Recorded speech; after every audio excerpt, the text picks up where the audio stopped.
আৰু আমাৰ এটা ইকুৱেশ্যন দিয়া আছে যে এটা এলজেব্ৰিক ইকুৱেশ্যন বুলি কয় এই ইকুৱেশ্যনটোৰ পৰা আমাক কৈছে যে a বাই b ভ্যালু কিমান হ'ব আমাক ফাইন্ড কৰা আছে ফাইন্ড আউট সো যেটো আমাক দিয়া আছে এইটো লৈ লওঁ a plus 10 by b minus a by b is equal to 10 by 7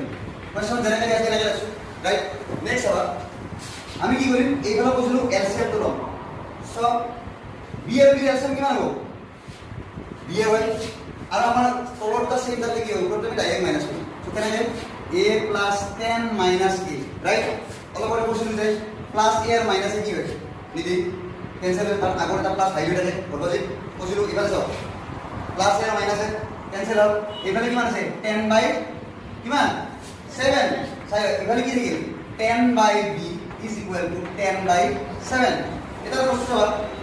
আমাৰ এটা মেথড আছে ইকুয়েশনৰ এইটো কয় তোমাৰ ক্ৰস মাল্টিপ্লিকেশন তাহলে কি হয় দিতে দুটা ফ্ৰ্যাকশন বা ফ্ৰ্যাকশন নিশ্চয় নাম্বাৰবিলাক দিতে এনেকে ইকুয়েশন থাকে ন এটা কি হয় আহোঁ এনেকে ক্রস হৈ মতন আহোঁ এইফালে পৰা এইফালে যাওঁ মন দিওঁ ইয়াতে আমি কি কৰিম চাবা এই বি টো আমি 10 ৰ জায়গাত লৈ যাওঁ 10 টো ইয়াতে লৈ যাওঁ 7 টো ইয়াতে লৈ মানে এনে হ'ব 10 into 7 by 10 is equal to b by 1 বুঝিনা তো b টো গুছি গৈছে ইয়াতে 7 টো ইয়াতে গুছি গৈছে থাকে কিমান 1 আৰু এই b টো গুছি গৈছে ইয়াতে এই 10 টো ইয়াতে গুছি গৈছে মানে এই 10 টো গুছি গৈছে পাইছ না বুঝি অবিনাশ পাইছ না পাইছ চাবা এই 10 টো তলত গুছি যেতে b টো গুছি 10 ৰ জায়গাত দিছে ঠিক আছে 7 টো 10 ৰ তলত গুছি গৈছে আৰু এটা কি লিখিছো এটা একো নাই ঘৰলৈ কৈছিলো একো নাই ফেলে দেখি কথা এটা 1 এই 1 বস আমি কি করব এই 1 টো আমি নেলে ঠিক আছে ইয়াতে চাবা তলৰ 10 আৰু ওপৰ 10 ক্যান্সেল সব পালো কিমান কি 7 is equal to b means b is equal to 7 so b value কিমান পালো 7 এই b ভ্যালু তুমি এই ইকুয়েশন প্রুভ কৰা মানে এফালে যাও a is equal to b minus 3 right b value কিমান পাইছো কিমান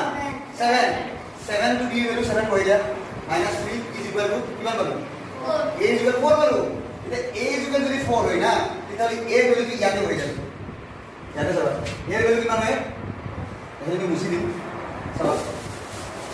a value যদি 4 হয় so 4 is equal to b minus 3 হয় দেখো 4 is equal to b minus 3 a value 4 to আমি কি করছো ইয়ার অ্যাপ্লিকেশন পুট করে দিই এবার চাও আমি কি করি এই যে 3 টোর উপর মাইনাস আছে না তাকে আমি ইকুয়েশনের লেফট সাইডে লই মানে 4 আগত মাইনাস আছে তো কি হবে প্লাস হয় না so equal to b so 4 plus 3 কিমান হবে 7 is equal to b means b is equal to 7 right next আমরা কোশ্চেন কি বুঝছো যে a by b